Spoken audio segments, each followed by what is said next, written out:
नाम से संबोधित किया।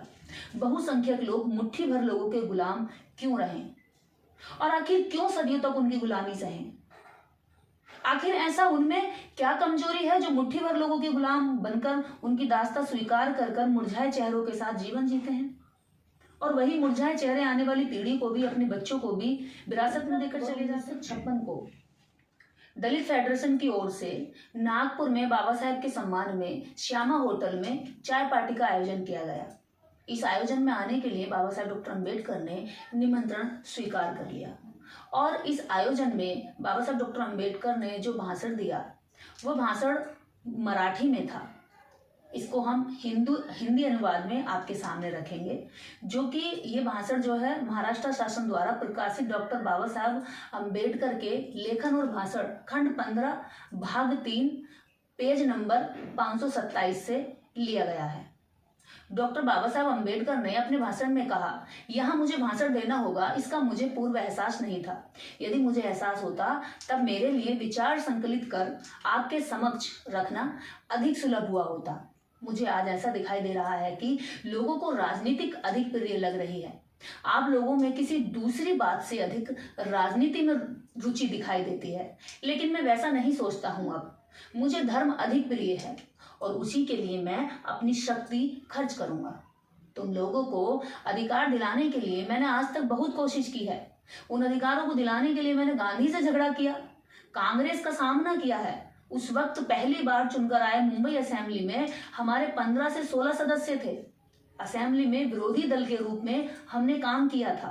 वह कार्य इतना प्रशंसनीय था कि असेंबली में आदर्श विरोधी दल कहकर उस वक्त के मुख्यमंत्री माननीय खेर ने हमारी प्रशंसा की थी।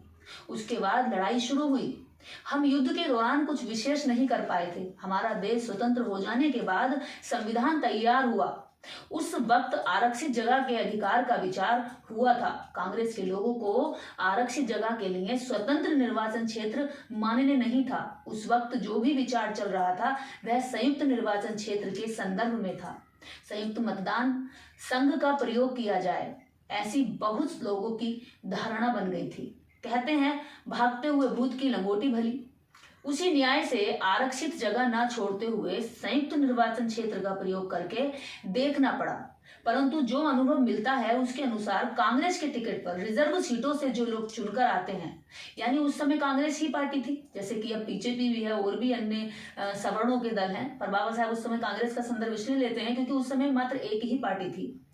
तो वे सभी सांसद अपना मुंह बंद करके बैठते हैं, यानी कि जितने भी मनुवादी सिस्टम की पार्टियों से चुनकर आए हुए हमारे आरक्षित नेता हैं, वो समस्त नेता अंदर जाकर विधानसभाओं में और लोकसभा में जाकर बोलते नहीं हैं, मुंह खोलते नहीं हैं। यदि संयुक्त निर्वाचन क्षेत्र से गधे लोग चुनकर आ रहे हों तब हमारे लिए चुनाव और रिजर्व सीटों का क्या फायदा है?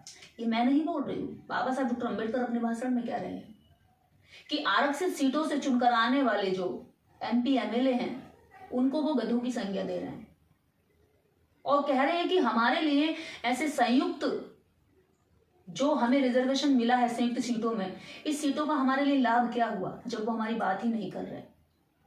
बाबा साहेब इसलिए दुखी थे क्योंकि बाबा साहेब चाहते थे कि बाबा साहेब की तरह बाकी लीडर भी अपनी जिम्मेदारी निभाएं, लेकिन उन्होंने नहीं निभाई। उसके बाद बाबा साहेब क्या कहते हैं कि उस आरक्षित जगह का हमारे लिए फायदा ही क्या होगा। यह अनुभव से सिद्ध हो गया है, हमें आरक्षित जगह नहीं चाहिए। ऐसा प्रस्ताव शेड्यूल कास्ट फेडरेशन ने पारित किया है। मैं उस प्रस्ताव का समर्थन करता हूं। इच्छा नहीं है उस प्रस्ताव से मुकरने की, क्योंकि आरक्षित जगह सिर्फ 10 वर्ष के लिए ही है।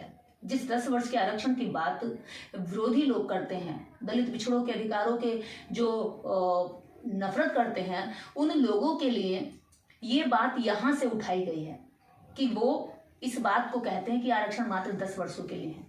आरक्षण भी आपको समझना होगा कि क्या है। यहाँ रिजर्वेशन यानी राजनीति का जो आरक्षण है वो मात्र 10 वर्षों की बात कही गई थी। उसमें खुद बाबा साहब डॉक्टर अम्बेडकर कह रहे हैं कि मात्र 10 वर्षों के लिए आरक्षण है और इस आरक्षित सीटों से चुनकर आने वाले नेता अपनी आरक्षण की ली हुई कुर्सी का कोई भी लाभ अपने समाज को नहीं पहुंचाते हैं। अब बाबा साहेब जो दलित फेडरेशन इस प्रस्ताव को लेकर आए कि 10 वर्षों का जो आरक्षण है समाप्त होना चाहिए, क्योंकि इन आरक्षित लोगों ने हमारे लिए कुछ नहीं किया है और इस आरक्षण की जगह शिक्षा और नौकरियों में आरक्षण बढ़ाना चाहिए, ताकि गरीब जनता से उठकर आने वाले बहुत सारे लोग जो गरीब हैं, कमजोर हैं, पीछे पड़े हैं, लाइन में अभी जुड़े नहीं हैं, उन लोगों को आगे बढ़ने का अवसर मिले, क्योंकि उनको आगे बढ़ने का अवसर तभी मिल सकता है जब शिक्षा में उनके लिए रिजर्वेशन होगा। और शिक्षित व्यक्ति यदि अच्छा नागरिक बनता है तो वो अच्छा लीडर भी बन सकता है।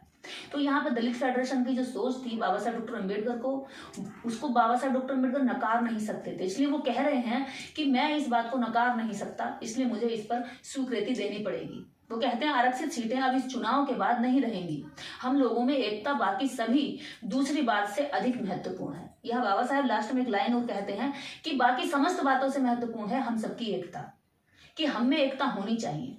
जबकि आरक्षित सीटें गौण हैं, क्योंकि आरक्षित सीटें जो हैं ये तो एक सीमित दायरा है, ये तो इतनी ही हो सकती है, लेकिन समाज का तो दायरा बड़ा है, समाज की एकता इन सीटों से ज्यादा महत्वपूर्ण है।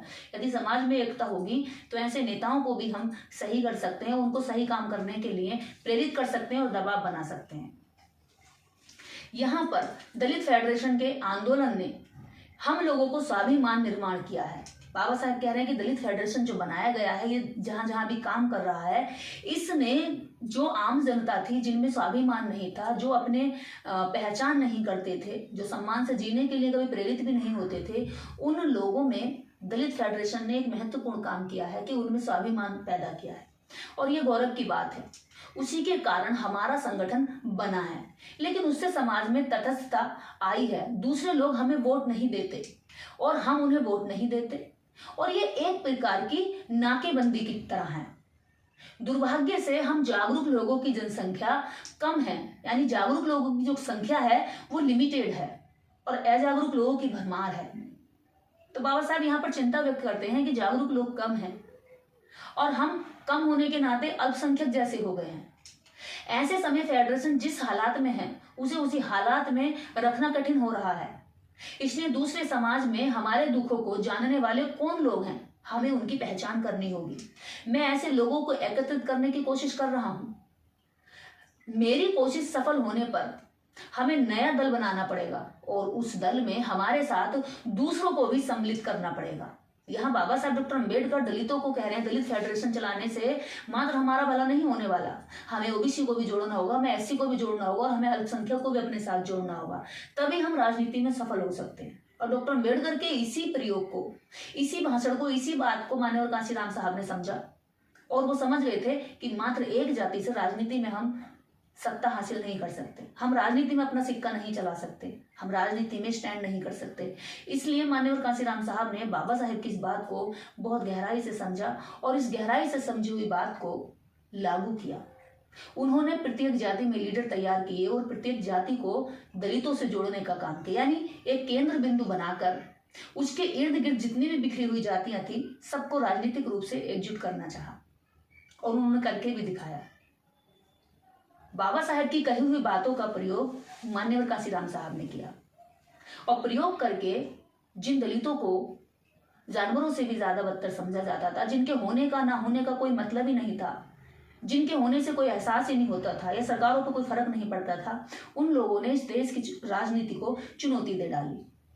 वो यही भाषण था जिससे कांशीराम साहब प्रेरित होकर के केवल दलित या एक जाति के इर्द गिर्द नहीं घूमे, टूटी बिखरी फूटी जो जगह जगह टुकड़ों टुकड़ों में बिखरे हुए लोग थे उन सबको एकजुट करके राजनीति में सफलता हासिल की।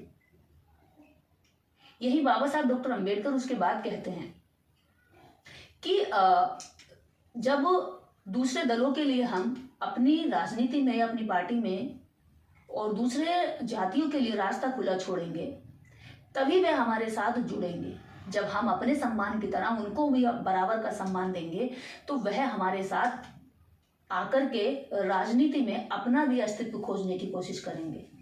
लेकिन एक खास बात मुझे इस देश के लोगों में दिखाई देती है, ये बात मुझे तुम में ही नहीं बल्कि इस पूरे देश में एक अनोखी खराबी सी देखने को मिलती है। वह यह कि पेड़ लगाने के साथ ही फल खाने की इच्छा रखी जाती है, जबकि ऐसा सभी को लगता है, जबकि राजनीति में ऐसी आशा करना गलत है। इंग्लैंड की राजनीति को ही ले लो, इस मजदूरों का इतिहास क्या है? उनका सन 1900 में उनके पास केवल 2 लोग पार्लियामेंट में चुनकर आए थे। सन 1906 में उन्हें करीब करीब 14 जगह मिली थी। सन 1924 तक उन्हें कोई खास अधिक सफलता नहीं मिली थी, लेकिन उसके बाद करीब 125 लोग चुनकर पाए तथा वह दल वहां का विरोधी दल बना। इसी तरह राजनीति हिम्मत और धैर्य का खेल है। जिसके पास हिम्मत धैर्य नहीं है, उन्हें राजनीति करना संभव नहीं। अब दूसरे समाज के लोगों के साथ तुम्हें काम करना सीखना चाहिए। तुम लोगों में एक दूसरे के बीच अलगाव रखकर काम नहीं चलेगा। मेरे दबाव के कारण अब तक कुछ नहीं बिगड़ा, लेकिन मैं कब तक तुम्हारे लिए रहूंगा? अब सही उम्मीदवार का चयन लोगों को करना चाहिए। तुम लोगों को समाज के बीच जाकर काम करना होगा। लोगों के सुख दुख में सम्मिलित होने की कोशिश करनी होगी।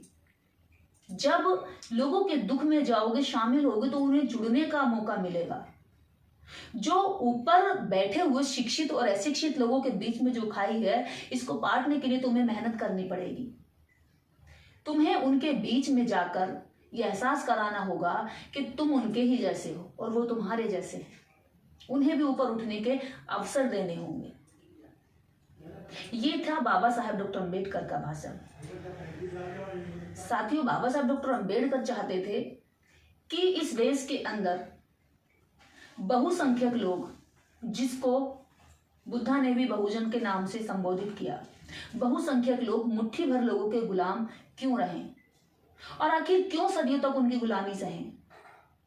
आखिर ऐसा उनमें क्या कमजोरी है जो मुट्ठी भर लोगों के गुलाम बनकर उनकी दास्तां स्वीकार कर कर मुरझाए चेहरों के साथ जीवन जीते हैं और वही मुरझाए चेहरे आने वाली पीढ़ी को भी, अपने बच्चों को भी विरासत में देकर चले जाते हैं? बाबा साहब डॉक्टर अम्बेडकर ने एक महत्वपूर्ण फॉर्मूला इस मीटिंग के दौरान अपने भाषण में बताया कि अगर तुम एक एक जाति की राजनीति करोगे तो सफल नहीं हो सकते।